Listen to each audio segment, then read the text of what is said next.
Hello YouTubers, Joe Kersey here on Sunday, May 17th, 2015 at 15:50 in the afternoon Eastern Daylight Time. Now, in an alternate universe,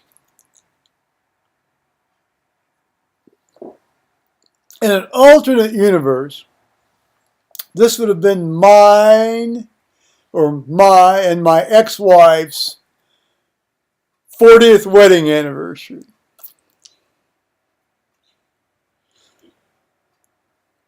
I'm sure glad I'm living in this universe.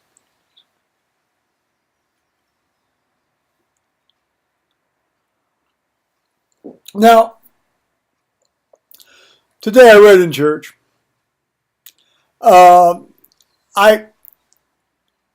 It turns out I was the only reader. I filled in for the woman that was scheduled to read because her daughter was graduating from law school today. So she obviously wanted to attend her daughter's law school graduation rather than read in church, which is sort of a very legitimate reason to, bail out on that duty. I said I'd be delighted to fill in and wished her and her daughter well. Well, of course, her husband too, of course, on that particular, relatively joyous occasion, I guess. I hope it turns out to be joyous. Be careful what you wish for. And this young woman's, very, very talented and smart. She'll do very well. Plus, she's developed a lot of good connections.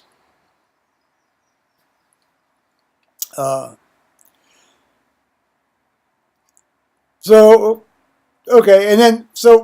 there wasn't a second reader that was scheduled, and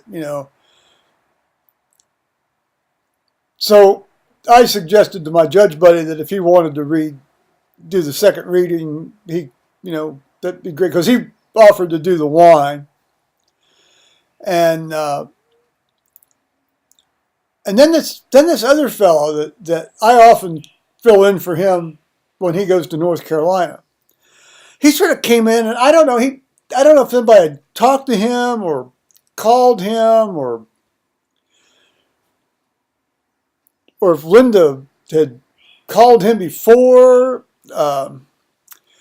He was sort of assuming he was going to do it, but he didn't say Linda called me and said she wanted me to do it, he just sort of came up and was assuming he was going to do number 2, and look, I like this guy very much. I do. But it's just, I said, no, we're all scored. We've got everything. It's okay. I mean, quite often in the summer months, we only have one reader anyway. And that's true. That's not just blowing smoke. So my judge friend was going, came up to help with the wine, and I was able to head off a lot of other stuff that I will say. This guy cornered me after the service, and he went on and on and on, and I thought it was kind of obvious I was getting ready to get out of there. On and on and on about a matter, involving his son and a house.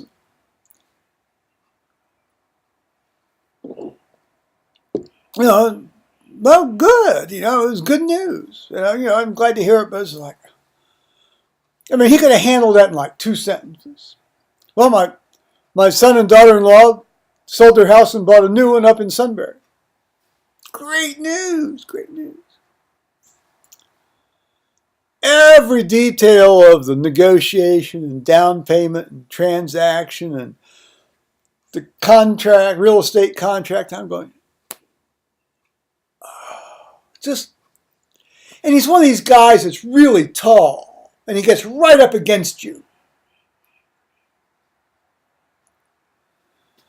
And he's not mean, intimidating, tall and up against you like some of these guys can be. It's like, and he's not one of these big guys. Like, I have kind of I had a guy at work that was that way. He'd get right up against you, and he was one of these. I thought, I need to get home. I've got things I want to get done. I didn't say that, of course. It's like,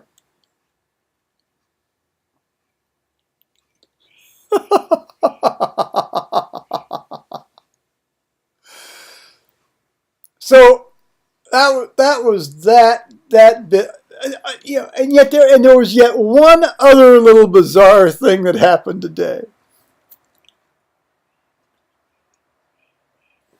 Now we've had a new couple.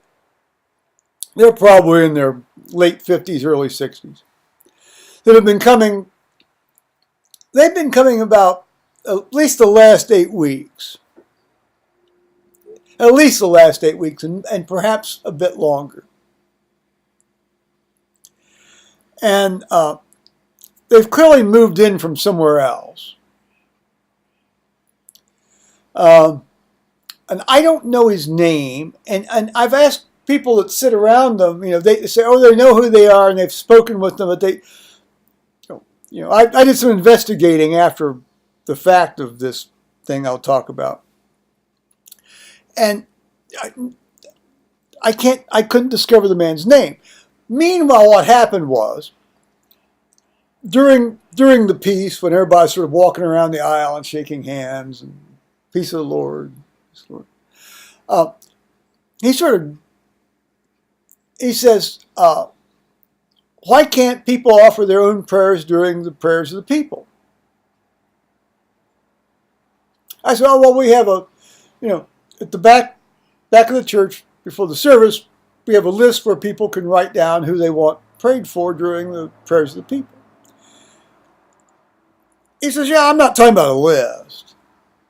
He says, I'm talking about people standing up and doing their own prayers during the prayers of the people. I said, well, that's an interesting idea. I said, it would have to be discussed with the people that basically run the show. He says, oh, I thought you were in charge of that. I said, no. I said, I just happened to be doing it today. It fell to my lot to do it, so I did it today. But no, I'm not in charge of that. And he says, and this is right in the middle of the aisle, the central aisle. He says, well, here's an example of the kind of prayer I'm talking about. And he proceeds to launch into this fairly long, extemporaneous prayer, much as you would hear in a, how shall you say, a more free-form church, many of whose walls are made of cinder block.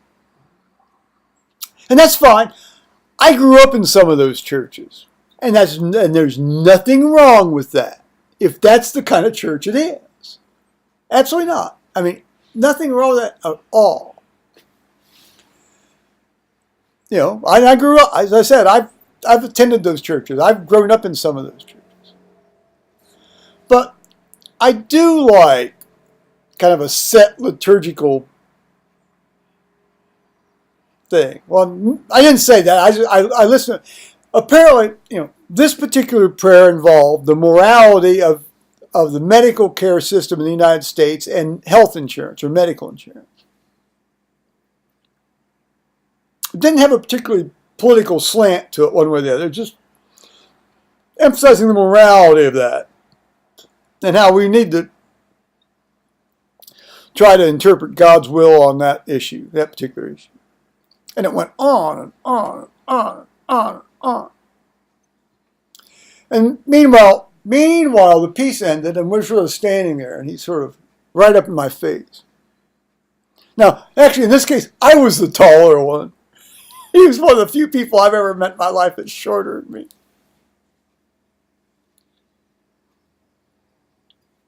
So I kept kind of sort of breaking out. I said, you need to talk to one of the vestry members or the senior warden or the junior warden, and when the new interim comes, and you couldn't stop this guy.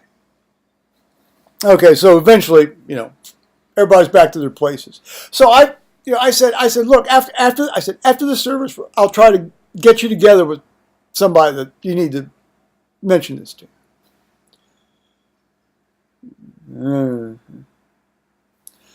So after the service, I assumed he'd stick around for the little coffee, yacky session that happens after the service. Little pieces of celery, and carrots, and crap like that. And no, this guy's gone. I mean, he was gone. He was nowhere to be found. I mean, I actively looked for this guy. I mean, he was gone. So maybe he wasn't all that serious about, having a say, about this. Really, really strange. I mean, I don't want to. I mean, I hope they keep coming. I mean, he says, well, we've done this in other Episcopal churches I've attended. People stand up and offer their own prayers. And I said, just not just mentioning something, like an actual extemporaneous prayer. Yeah, extemporaneous prayers. Well, that would be fine in the context of a service explicitly designed to accommodate what would inevitably become a very, very, very, very long prayers of the people. It would, the folks that like to stand up and pray extemporaneously off the top of their head, in my experience, tend to go on quite a long time. I've experienced, 20, 25-minute long prayers in that format and context. And that just wouldn't work. That just did not work in our setting. It just wouldn't work in our setting. It wouldn't. Now, if you have a service where you're going to just sort of sing like a brief hymn at the start and then, have maybe like a 2-verse Bible verse statement, and then launch into that, and have the service designed around that, that might work. But that's not a Book of Common Prayer type service. That's not how it's done. So, if he comes back next week. Now, I'm reading next week, and next week's Pentecost, and it's the first week the new interim's going to be here. So it's going to be next week is not going to be the week to try to broker this man's issue with the powers that be. At least maybe I can learn his name. I'm terrible with names. I am terrible with names. And I'm not using that as an excuse. I'm just terrible with names. Turns out the 3 or 4 people I asked that were aware of him, were terrible with names too. So, guess I am not alone. Well, meanwhile, I got home and I'm thinking, well, I'm going to get through all my YouTube backlog. I can do some things. I can, load pictures off the Leica. Then this fellow I know, and I've been friends with this guy ever since 1976. I really like this guy. We have gotten into tremendous amounts of mischief together over the years. Till age and physiology of necessity, sort of forced us to clean up our acts.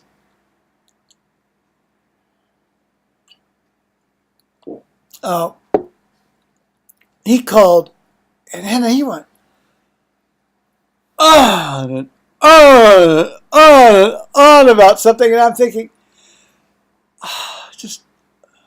I tried sort of the audible sigh technique. Doesn't register. I finally said, he was explaining this piece of software to me. I said, I'm not going to use this in all likelihood. I said, the only reason I want to get it is because I've already paid for it. Oh. And you dare not volunteer any information as a response, in an attempt to be courteous, because if you volunteer any new information in a response, or at least confirming information results, that just launches him down somewhere else. And you're on even longer. And of course, I slipped up twice. So I got 2 extra doses, longer than what I might have been able to cut this off. Sort of like this video, huh? So meanwhile then, I'll just say bye-bye, YouTubers.